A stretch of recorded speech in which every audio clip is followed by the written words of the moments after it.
अमोल जी, सबसे पहले मैं आपके पास आना चाहूंगा। बताइए, ट्रेडिंग के लिहाज से शुरुआती दौर में आप मौके कहां देख रहे हैं?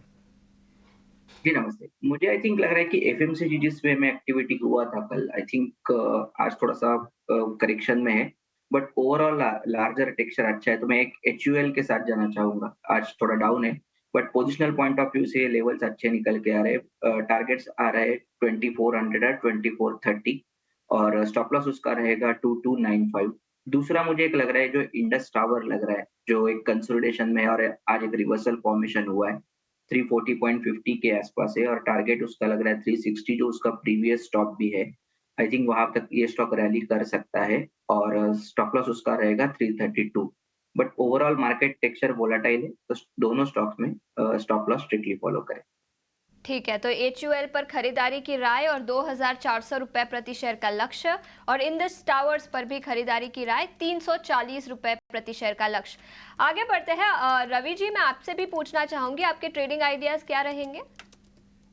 देखिए, जो ट्रेंड है वही फ्रेंड है और मुझे ऐसा लगता है कि इस समय एसबीआई, चूंकि आप बैंकिंग काउंटर की बात कर ही रही थी, एसबीआई अच्छा लग रहा है और मुझे लगता है कि इन लेवल्स पर एक बार बाय की पोजीशन लेनी चाहिए।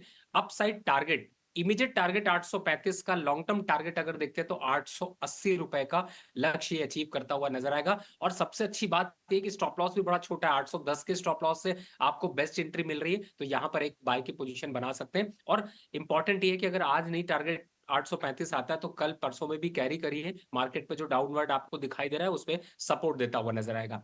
दूसरे काउंटर की बात करें तो क्रूड ऑयल प्राइसेस की मैंने पहले चर्चा करी थी। आईओसी यहां पर काफी अच्छा लग रहा है, वापस ऊपर से करेक्शन देने के बाद अब ग्राउंड रियलिटी पे आ गया है, तो मुझे ऐसा लगता है कि 160 162 ये जो लेवल्स हैं इन पे बाय करके चलिए। 175 के टारगेट आपको जल्दी देखने को मिलेंगे 157 के स्टॉप लॉस से।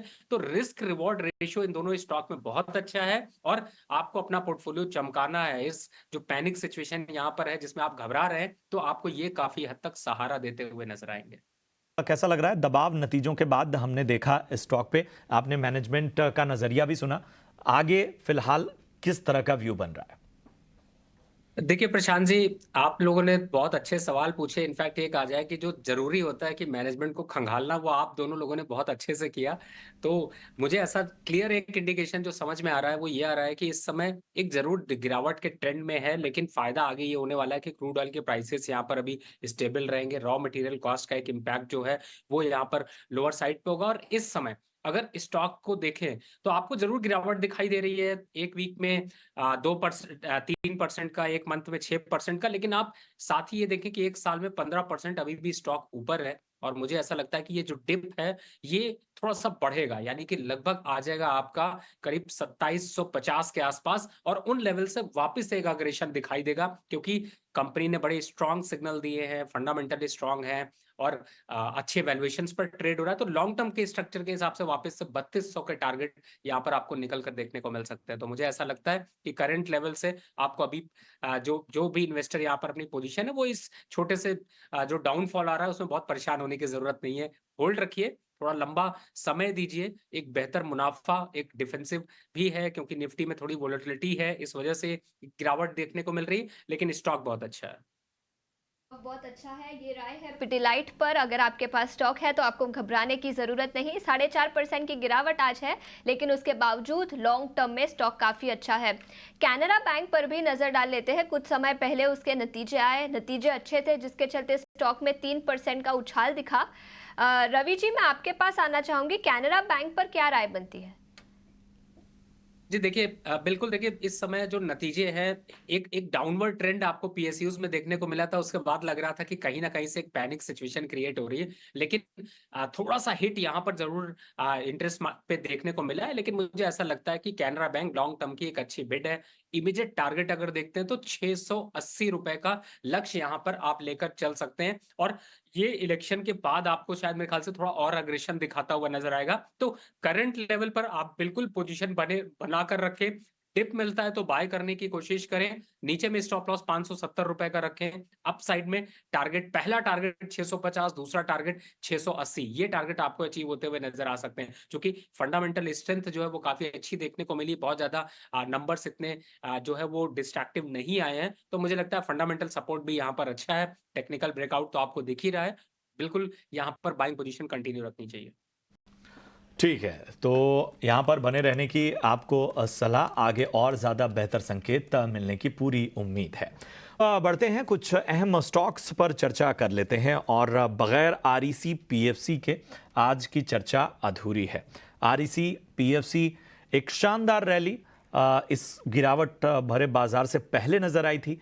गिरावट आई तो हमने देखा कुछ खबरें भी ऐसी थीं जिनका इम्पैक्ट नजर आया, और उन सब के बीच में दोनों स्टॉक्स ने अब जो रिकवरी दिखाई है वो भी दमदार है। इसके साथ एक और स्टॉक जोड़ देता हूं, हिंदुस्तान जिंक, जहां पे अच्छी तेजी नजर आ रही है। Ravi, REC PFC Hindustan Zinc क्या फिर से इस तेजी के ट्रेंड में, जैसा आप कहते हैं, इस ट्रेंड का फ्रेंड बनने की गुंजाइश बन रही है? और ये मेरी पहली चॉइस पे रहे हैं स्टॉक। आरईसी में जब अभी गिरावट हुई थी तो एक बड़ा अच्छा मौका मिला था, डिप मिला आपको कि आप 420 और 450 के आसपास वापस खरीदारी करें। आज वापस से स्टॉक देखें तो 100 रुपए बढ़ चुका है और अभी भी मोमेंटम खत्म नहीं हुआ है। करंट लेवल पे भी अगर आप बाइंग स्ट्रैटेजी रख रहे हैं तो टारगेट रखिए 650 रुपए का, और स्टॉप लॉस यहाँ पर रखिए आप जो अभी करंट लेवल यहाँ पर 540 के आसपास के देख रहे हैं, इस पे 520 के स्टॉप लॉस से। पीएफसी तो ऑलरेडी निकला है, इससे पहले भी मैंने आपके ट्रेड के चौके में दिया था, लेकिन वो चौके की जगह आप छक्का मार रहा है और अभी जो टारगेट है वो आता है 460 रुपए का। तो यहाँ पर एक अग्रेशन है, तो मुझे लगता है कि इसमें भी एक बाइंग मोमेंटम अभी बना रहेगा। स्टॉप लॉस देखते हैं तो 435 के स्टॉप लॉस से कंटिन्यू यहाँ पर अभी बाइंग पोजीशन बनाकर रखनी चाहिए। तीसरा स्टॉक आपने बात की हिंदुस्तान जिंक के। देखिए हिंदुस्तान जिंक ने तो नए रिकॉर्ड दिखाए, आज 5% ऊपर है।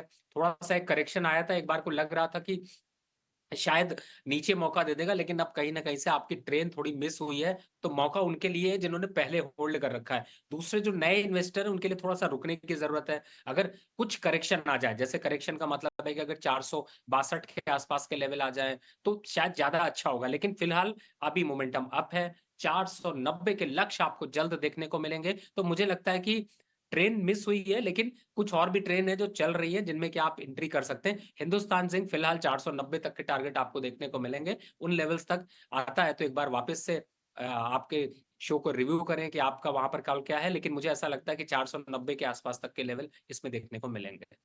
ठीक है, तो तीनों ही स्टॉक्स पर अभी मोमेंटम बरकरार रह सकता है, आरईसी, पीएफसी और Hindustan zinc.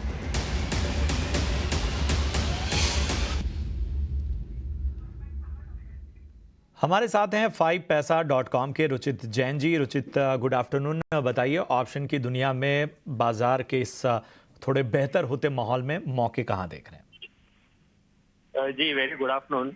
Well volatility definitely markets में काफी ज्यादा है, तो ऐसे वॉलेटाइल फेज में हम जो लो बीटा स्टॉक्स है उन पे ज्यादा फोकस कर रहे हैं अगर शॉर्ट टर्म की ट्रेडिंग करनी है तो ONGC I think with in the PSU space अपने सपोर्ट के आसपास ट्रेड कर रहा है 40 दिन के एक्सपोनेंशियल मूविंग एवरेज पे। तो वहां पे मेरा ट्रेड सेटअप रहेगा जहाँ पे 280 का कॉल ऑप्शन खरीदारी कर सकते हैं, 7 रुपए का स्टॉप लॉस रखे और 15 रुपए तक एक पुल बैक मूव के टारगेट उसमें रुचित आपका ऑप्शन की ये रणनीति बताने के लिए। तो ओएनजीसी 280 की कॉल जो कि आपको इस वक्त 10 रुपए में मिलेगी, 15 का लक्ष्य, स्टॉप लॉस 7 का रखिए, अधिकतम फायदा 9,625 का, अधिकतम नुकसान 5,775 के रुपए के यहाँ पर आपको होते हुए। लेकिन आपके लिए लेकर आते हैं हम सेबी का स्टैंडर्ड रिस्क डिस्क्लोजर, जो बताता है कि ऑप्शन की दुनिया जोखिमों से भरी पड़ी है, रिस्क ज्यादा है, 90% लोग यहाँ पर पैसा गंवाते हैं। तो सोच समझकर फाइनेंशियल एडवाइजर की सलाह पे ही आपको ट्रेडिंग की अनुमति यहाँ दी जाती है, यहाँ पर ट्रेडिंग की सलाह दी जाती है।